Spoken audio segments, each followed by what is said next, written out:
The phone in your pocket isn't just a communication device. It is the most effective tracking beacon ever invented. And right now, as you watch this, the government may already have a map of everywhere you've been in the last 5 years without ever touching your device. Welcome to Courtroom Secrets. I'm David Hanna. Most people think the Fourth Amendment is an ironclad shield that keeps the government out of their private lives unless a judge signs a very specific warrant. But today, I'm going to pull back the curtain on a legal loophole so large you could drive a surveillance van through it. By the end of this video, you'll understand why your private data is actually a public record, and I'll show you the one setting you need to check right now to keep your movements off a prosecutor's desk. Let's look at a case that changed everything. This is a fictional scenario, but it is built entirely on real U.S. laws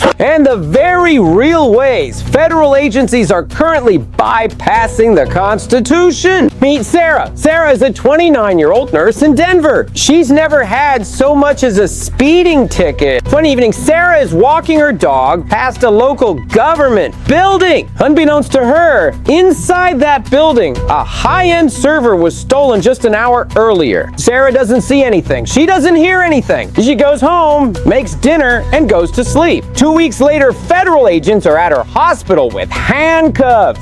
Why? Because of a geofence warrant.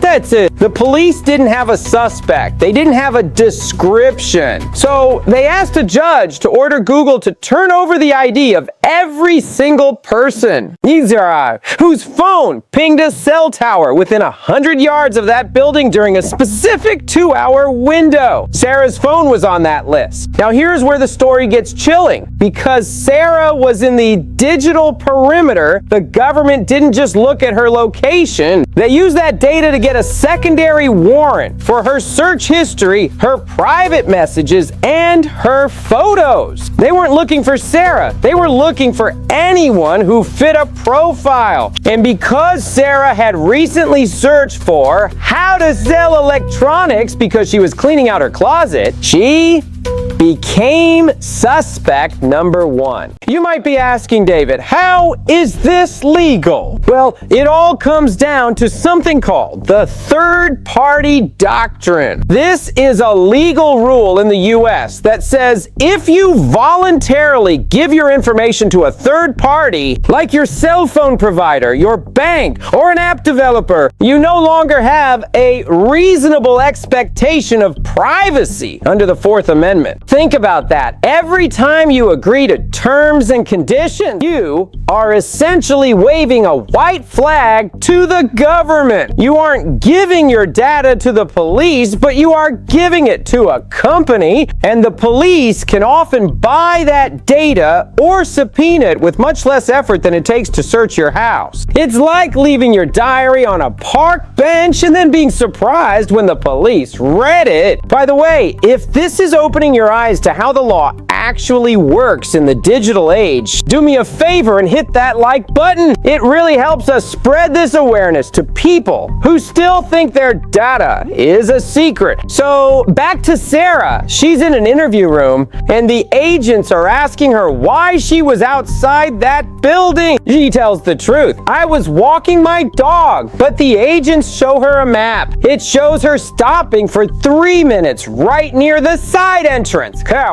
Sarah realizes that's where her dog stopped to sniff a fire hydrant. To the agents, those 3 minutes looked like she was scouting an exit. This is the data trap. The government isn't just collecting data. They are interpreting it without context. And in a courtroom, a map with a red dot at a crime scene is a very hard thing to explain away to a jury, even if that red dot was just a woman and her golden retriever. Here's the twist you didn't see coming. In 2018, the Supreme Court ruled in a case called Carpenter versus United States that the government actually does need need a warrant to access long-term cell site location records. You would think that solved the problem, right? Wrong! The loophole is that the government is now simply buying this data from private brokers. There are companies out there that exist solely to scrape your location data from weather apps, games, and social media. The government then buys access to these databases as a customer. Since they are buying it, many courts have ruled they don't need a warrant at all.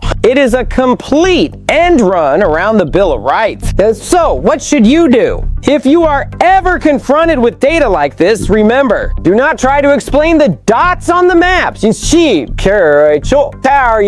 Your memory of where you were 3 weeks ago at 6:15 p.m. will never be as precise as their data, and any small inconsistency will be used to call you a liar. Instead, use the most powerful words in the American legal system. I am going to remain silent, and I want to speak to my lawyer.